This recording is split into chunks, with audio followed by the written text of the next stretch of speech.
আল্লাহ যখন কাউকে ভালোবাসে তখন তার শরীরে 4টি নিশানা পাওয়া যায়, অর্থাৎ 4টি আলামত যদি আপনার শরীরে থাকে মনে করবেন আল্লাহ আপনাকে ভালোবাসে। 4টি নিশানা। 1 নাম্বার হচ্ছে যাদেরকে আল্লাহ তাআলা দ্বীনের সঠিক জ্ঞান দান করেন তাদেরকে আল্লাহ তাআলা মহব্বত করেন। নাম্বার 2, দ্বিতীয় নাম্বার হচ্ছে যারা বেশি বিপদে পড়ে আল্লাহ তাআলা তাদেরকে মহব্বত করেন। যার শরীরে দেখবেন একের পর এক বিপদ আসতেছে, অসুস্থতা আসতেছে, বারবার বিপদ, একের পর এক বিপদ, একটা বিপদ যাওয়ার পর পরে আরেকটা বিপদ আসতেছে, আপনি হতাশ হবেন না প্রিয় ভাই। আল্লাহ তাআলা আপনাকে ভালোবাসেন। এই কোটি কোটি মানুষের ভিতরে আল্লাহ তাআলা আপনার প্রতি ফোকাস করেছেন, আল্লাহ তাআলা আপনাকে ভালোবেসেছেন বিধায় আল্লাহ পাক রব্বুল আলামিন আপনাকে বিপদ দিয়েছেন। মনে রাখবেন নবীদেরকে আল্লাহ তাআলা বিপদ দিয়েছেন।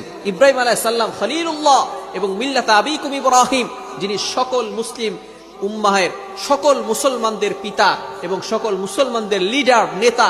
সুতরাং ইব্রাহিম আলাইহিস সালামকে আল্লাহ তাআলা সবচেয়ে বেশি কষ্ট দিয়েছেন।